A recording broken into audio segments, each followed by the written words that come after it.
Hi Virgo, welcome to November. This is Teresa from Tarot by T. And I'm getting ready to do your reading for November. So this month we have your ruling sign going retrograde, Mercury. As of the 1st, it will be retrograding for the next 3 weeks. And it will end its retrograde on the 20th. In the meantime, we have a full moon in Taurus, which is favorable to your sign. And then we have a new moon in Sagittarius on November 26th. And then Neptune goes direct at the end of the month. So we have a lot of stuff going on this month, as astrologically. But let's see what the cards say about Virgo and relationships. What does Virgo need to know about love and relationships for the month of November? What is coming up for Virgo? What does Virgo need to know about love and relationships?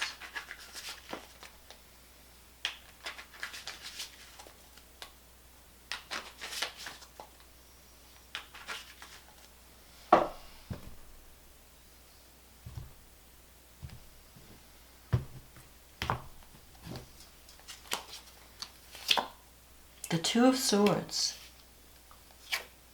the Ace of Wands, the Page of Swords in the past, the Ten of Wands, the Chariot, the Ten of Pentacles, the Nine of Cups, the Five of Swords, the Star, and the Seven of Swords. So you have some mental stress in November because of all these swords. Two of Swords here, you might be on the fence trying to decide about something. There's a new beginning on offer. Could be a partnership, a new partnership, a new relationship, but also a new career opportunity that has the potential to bring in financial support, financial success, and to establish a goal or a dream that you've wanted to achieve for a long time. But with the Two of Swords, you're kind of on the fence. It's like you don't know what the future, you're afraid to make a decision. You're afraid to make a choice. Even though this opportunity with the Ace of Wands is something that you're feeling very enthusiastic about. So it could be a relationship that brings new life into your world, something that you're feeling very, like you can't wait to take action.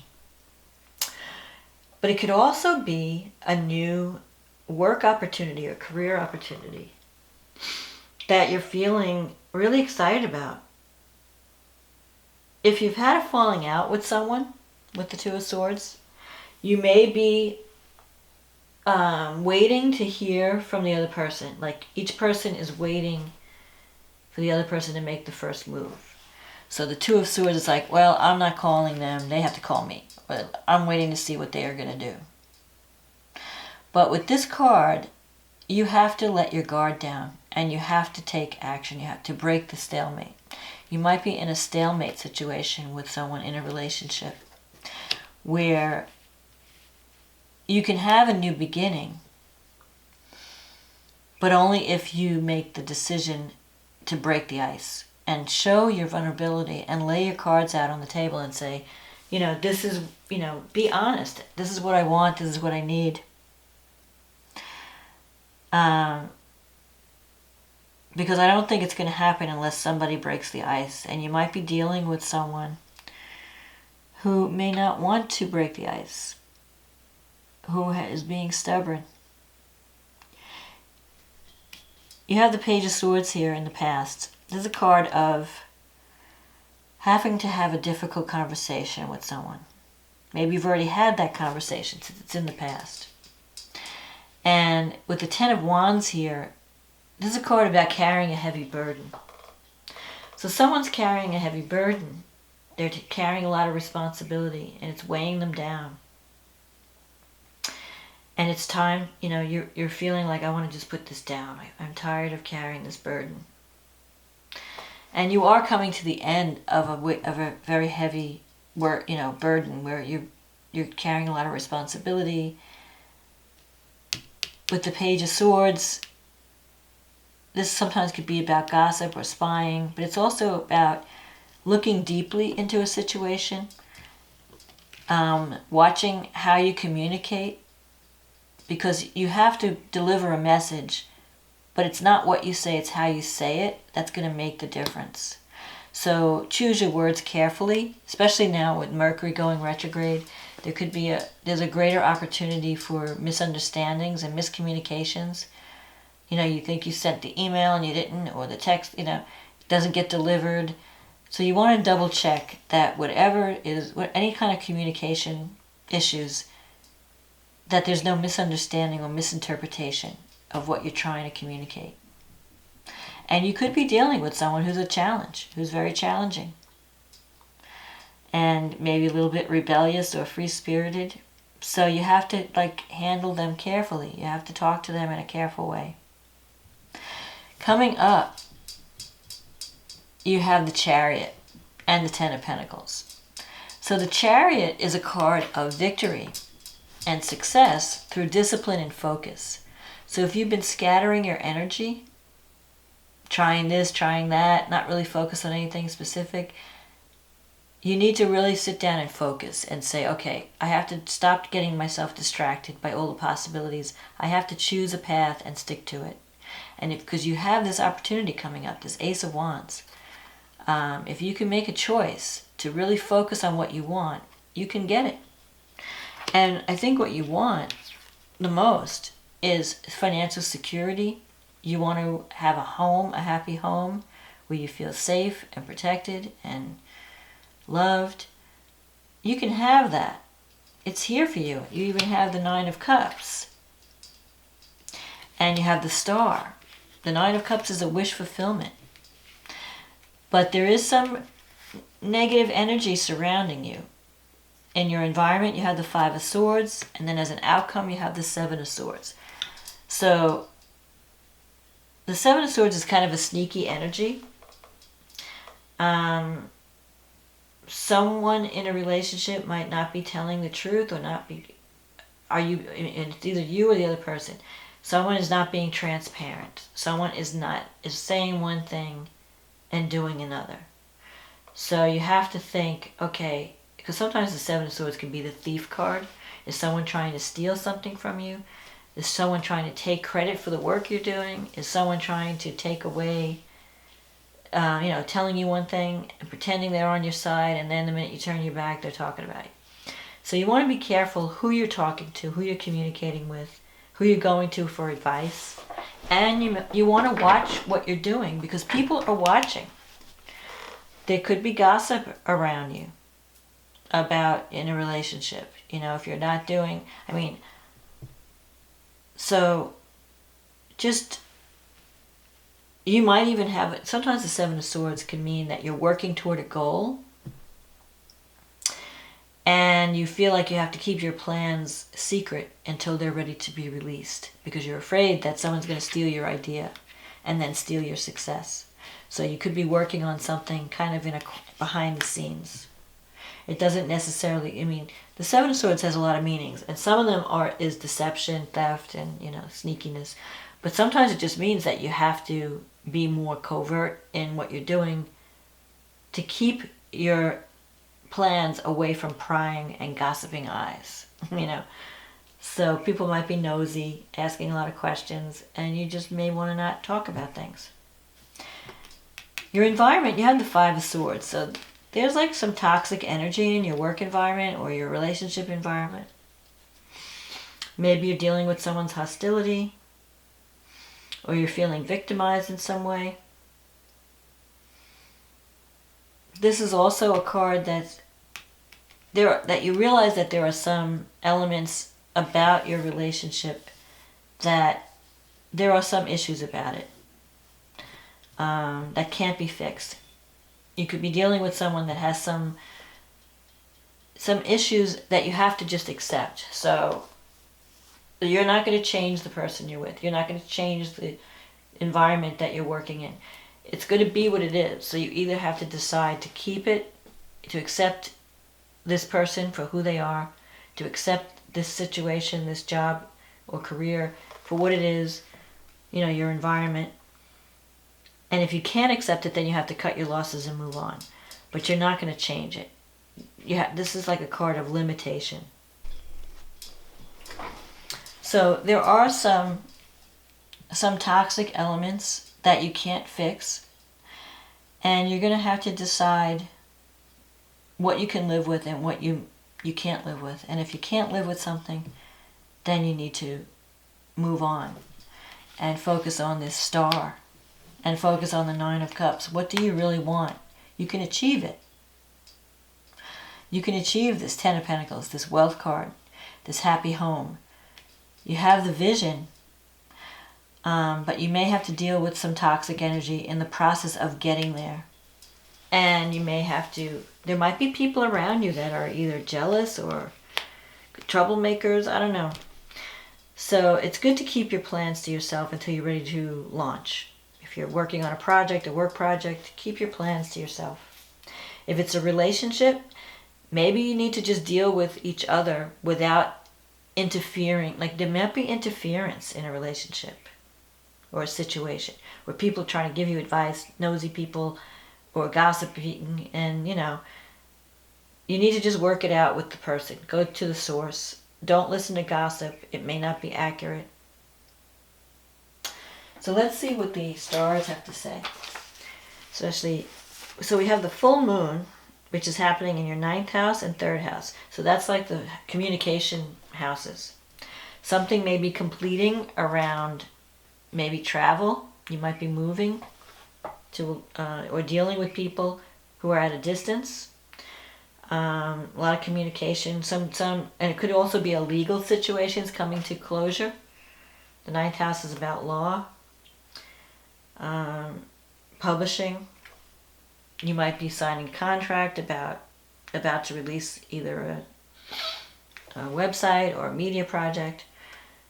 One word of caution: if you are signing a contract during Mercury retrograde, which is especially because it's your ruling planet, and Mercury is retrograding in your 3rd house of contracts and communication, if you could wait 3 weeks and wait till it goes direct and wait till you have that new moon, in the new moon in Sagittarius, which is falling in your 3rd house, if you can wait for that new moon, that would be a better time to finalize things.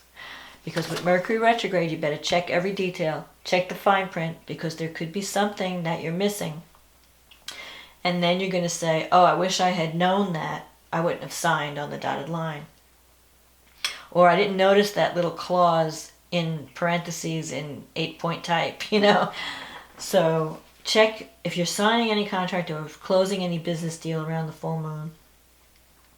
Or even in a relationship situation, if there's some kind of final agreement, check the details, check the fine print, because you might be victimized. I'm not saying this is true for everyone, but for some people, when Mercury is retrograde, you want to read the fine print, you want to check all the details, because you might miss something.